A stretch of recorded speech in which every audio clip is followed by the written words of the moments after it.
അപ്പൊ അങ്ങനെ ബർത്ത്ഡേ ആയിട്ട് തൃശ്ശൂർ പോയി ഒരുപാട് സ്നേഹ സമ്മാനങ്ങൾ. നമ്മൾ എന്ത് എന്നുള്ളതല്ല, നമ്മൾ മറ്റുള്ളവരുടെ മനസ്സിൽ അല്ല അവർ തരുന്ന നമുക്ക് തരുന്ന സ്ഥാനം എന്ന് പറയുന്നത് എൻ്റെ ഈ ഡയറ്റ് അല്ലെ എവിടെ ചെന്നാലും നാത്തൂൻസ് കിച്ചൺ അല്ലേ അല്ലെ ഡയറ്റ് ചെയ്യുന്ന മോളല്ലേ എന്ന് ചോദിക്കുമ്പോഴത്തേക്കും ആ ഒരു സ്നേഹ സമ്മാനം എന്ന് പറയുന്നത് ഭയങ്കര ഭയങ്കര വലുതാണ്. അപ്പം ആ ഒരു ദിവസമായിട്ട് എൻ്റെ ബർത്ത്ഡേ ദിവസമായിട്ട് എനിക്ക് എൻ്റെ കൂടെയുള്ളവർക്ക് ഒരു തരി മധുരം കൊടുക്കാൻ പറ്റിയില്ല. അപ്പോൾ ഇന്നത്തേക്ക് അതും വാങ്ങിച്ചിട്ട് വന്ന് സ്റ്റീവിയാണ്. അതും ആ ഒരു കാര്യത്തിൽ വളരെയേറെ ശ്രദ്ധിച്ചാണ് ചെയ്തിരിക്കുന്നത്.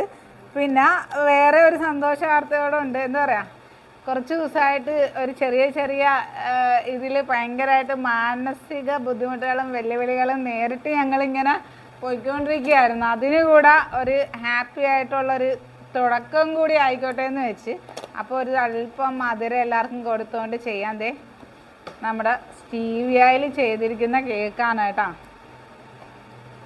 എൻ്റെ കസിൻ്റെന്ന് തന്നെ പറഞ്ഞ് നമ്മൾ ആ ഒരു സന്തോഷവേളകളിൽ അല്പം മധുരം കഴിക്കാനായിട്ട് അങ്ങനെ ചെയ്ത് വാങ്ങിക്കുന്നതാണ്.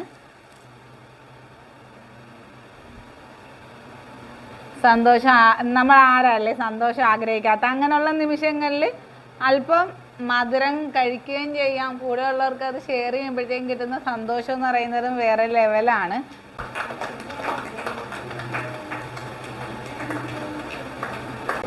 ആദ്യം എൻ്റെ കൂടെ കൂടിയ ആളാണ് കേട്ടാ.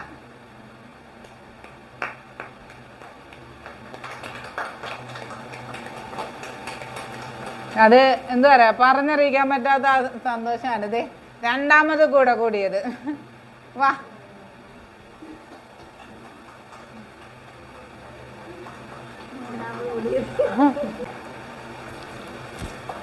മൂന്നാമത് കൂടെ കൂടിയത്. അങ്ങനെ കൂടെ എന്താ പറയുക, വളരെ വളരെ ഹാപ്പിയാണ്. പിന്നെ നമ്മുടെ പ്രോഡക്റ്റ് ഇപ്പോൾ രണ്ടാമത്തെ ഇതിൽ നമ്മൾ പ്രോഡക്റ്റിൽ എന്തെങ്കിലും മാറ്റം വരുത്തുകയാണെങ്കിൽ മാത്രം ലാബ് ടെസ്റ്റ് ചെയ്താൽ മതി എന്നായിരുന്നു പറഞ്ഞിരുന്നത്. പക്ഷേ നമുക്ക് എപ്പോഴും നമ്മളോട് നിൽക്കുന്ന എല്ലാ കാര്യത്തിനും ജെന്യുവിനായിട്ട് തന്നെ പോകണം, അല്ലെങ്കിൽ അത്രയും ആത്മാർത്ഥതയോടുകൂടി നമ്മൾ കൊടുക്കുന്ന ആ ഒരു ഡയറ്റ് കൊണ്ടാണ് ഇത്രയും നമുക്ക് സപ്പോർട്ടും കിട്ടുന്നത്. അപ്പോൾ കൂടെ ഉള്ളവർക്ക് ഗ്രീൻ ടീ ഉൾപ്പെടെ നമ്മൾ ഇത്തവണ ലാബ് ടെസ്റ്റ് ചെയ്തിട്ടുണ്ട്. ഗ്രീൻ ടീ, നമ്മുടെ കുട്ടികളുടെ പൗഡർ, അതുപോലെ തന്നെ നമ്മുടെ ഈ കഴിക്കുന്ന ഹെൽത്തി ബ്രേക്ക്ഫാസ്റ്റ് ആൻഡ് ഡിന്നർ, ഈ 3 എണ്ണത്തിനും നമ്മൾ വീണ്ടും ലാബ് ടെസ്റ്റ് ഒന്നുകൂടി, കാര്യം ഒരു കൊല്ലം മുന്നേ അല്ലെ തുടങ്ങിയ സമയത്ത് നമ്മൾ ചെയ്തതാണ്. ഇത്തവണ ഒന്നുകൂടി മാറ്റം വരുത്താമെന്ന് വിചാരിച്ച് അങ്ങനെ വീണ്ടും പുതിയ നമ്മുടെ ലാബ് ടെസ്റ്റ് റിപ്പോർട്ട് എത്തിയിട്ടുണ്ട്. മാഷാ അല്ലാഹ്.